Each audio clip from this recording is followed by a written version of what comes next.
Video করার জন্য আপনাদেরকে জানাই অসংখ্য ধন্যবাদ। আপনারা দেখছেন আপনাদের প্রিয় YouTube channel West Bengal DA salary. West বেঙ্গলের ডিএর আপডেট এবং বেতন বৃদ্ধির আপডেট প্রত্যেক দিনের জন্য পাবেন, তাই অবশ্যই চ্যানেলের সাথে থাকুন, চ্যানেলটিকে সাবস্ক্রাইব করে রাখুন পরবর্তী নতুন আপডেট পাওয়ার জন্য।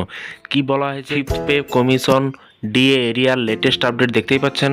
সরকারের দেওয়া কথা, সরকারের যে ডিএ দেওয়ার কথা সেটা হচ্ছে 100 টাকা, তারা দিচ্ছে কিন্তু 53 টাকা। বকেয়া ডিএ নিয়ে কিন্তু গুরুতর অভিযোগ উঠেছে। কি বলা হয়েছে বিস্তারিত জেনে নেব, ভিডিওটি সম্পূর্ণ দেখবেন। চ্যানেলে যারা এই ভিডিওটি প্রথম দেখছেন চ্যানেলের সাথে থাকবেন। পঞ্চম বেতন কমিশনের অধীনে কিন্তু বকেয়া ডিএ 25% মার্চের মধ্যে দেওয়ার নির্দেশ দিয়েছিল সুপ্রিম কোর্ট। এই আবহে কিন্তু রাজ্য সরকার গত 13ই মার্চ কিন্তু জানিয়েছিল যে আপাতত 2016 সালের জানুয়ারি থেকে 2019 সালের ডিসেম্বর পর্যন্ত দেওয়া হবে দুই দফায়। তবে এবার সরকার জানিয়ে দিল 2 দফায় নয়, 1 দফাতেই এই কিস্তিতে বকেয়া ডিএ মিটিয়ে দিতে চলেছে সরকার। আগামী 31শে মার্চ কিংবা তার আগেই কিন্তু বকেয়া এই মহার্ঘ ভাতা পেয়ে যাবেন রাজ্য সরকারি কর্মচারী এবং পেনশনভোগীরা। সরকার জানিয়েছে যে চতুর্থ শ্রেণীর কর্মী এবং অবসরপ্রাপ্ত ও পারিবারিক পেনশনভোগীরা কিন্তু টাকা সরাসরি কিন্তু ব্যাংক অ্যাকাউন্টে পাবেন। অন্য কর্মীদের বকেয়া ডিএ ও কিস্তি জিপিএফ এর অ্যাকাউন্টে জমা করা হবে। এদিকে জিপিএফ এ জমা হওয়া টাকা যাবে না, জিপিএফ এর টাকা কিন্তু 2 বছর তোলা যাবে না। তবে কোনো কর্মী যদি এই সময়ের মধ্যে অবসর নেন, চাকরি ছাড়েন বা মৃত্যু হয় তাহলে কিন্তু তারা তুলতে পারবে। এদিকে অবসরপ্রাপ্ত কর্মী ও পারিবারিক পেনশনভোগীরা কিন্তু টাকা কিন্তু জমা পাবে পেনশন অ্যাকাউন্টে। এদিকে একবারে এই কিস্তির বকেয়া ডিএ পাওয়া গেলেও কিন্তু সরকার হিসেবে অসন্তুষ্ট, সরকারের যে হিসেব আছে সেই হিসেবে কিন্তু অসন্তুষ্ট সরকারি কর্মচারীরা।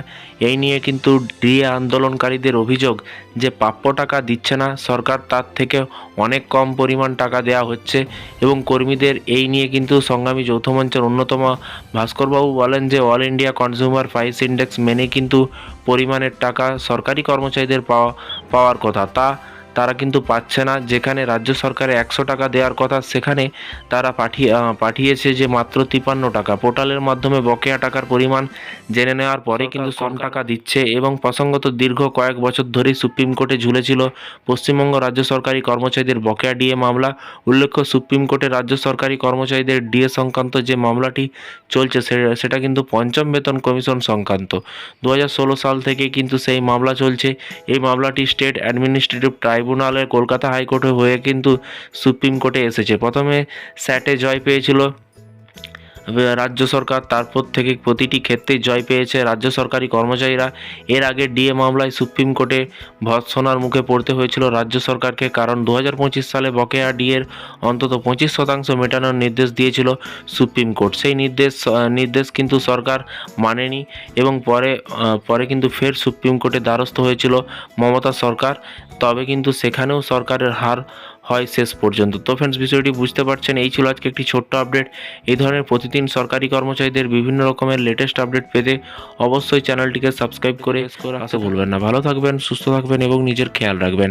এবং আপনাদের কোনো মতামত থাকলে নিচে কমেন্ট বক্সে কমেন্ট করে জানাতে ভুলবেন না। আর আপনারা কোন ডিপার্টমেন্টে কাজ জানাবেন, যাতে পরবর্তী ভিডিও হয়তো আপনার নোটিফিকেশান আসলে অবশ্যই আপনাদেরকে ভিডিওর মাধ্যমে জানানো হবে।